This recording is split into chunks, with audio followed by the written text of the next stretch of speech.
Did you know that tax professionals pay more taxes than their clients do? Damn, look at that, they broke the mold. Give you some more, make it overdose. Give you some more, make it overdose.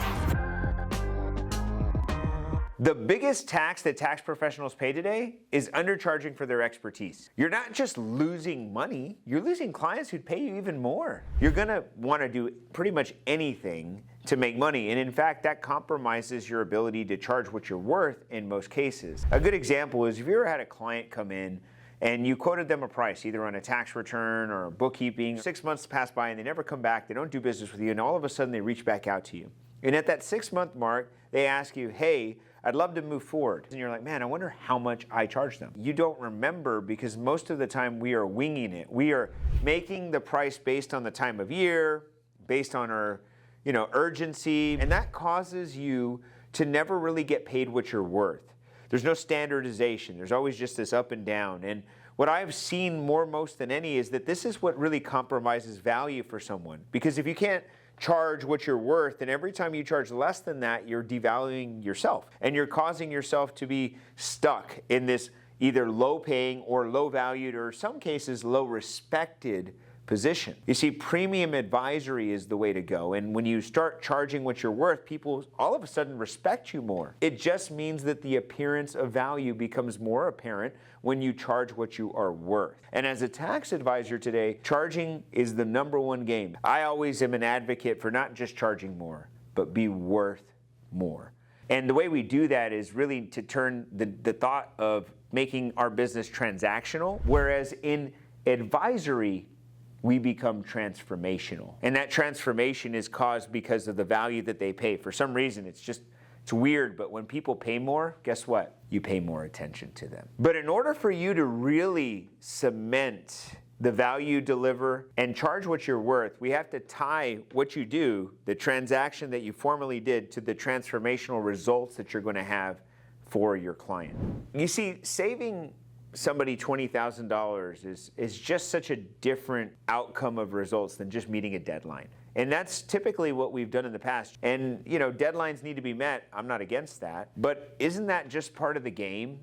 We're not having a transformational experience in this case. What we're doing is just simply having a transaction. Now, when I think about how we price ourselves or how we shoot for value, I think in terms of who would pay for this value. In fact, I didn't have the confidence to believe people would pay until I got my first client who paid me $1,500 to set up an S-Corp. And I had never done that in the past except for one person, and that was myself. Or when I helped my first client really get to zero, and that was a huge deal for me because I didn't believe it was possible until I figured out that there are strategies out there that can get somebody to zero. You see, the challenge that we face is that we see ourselves as just tax pros versus maybe a high-powered professional. Many people have told us that we're not worth what we charge. Many people have put us in a position to feel less than. And the truth is, it's not their fault. We've allowed them to do that by doing tasks that just aren't transformational, more transactional, and expecting to be treated like we did it. As an advisor, you're going to have a bigger role in your client's wealth. And that role is going to be the role that gets you paid more and puts you in a position to really solve the big problem and get the big results so you can charge more and be worth it.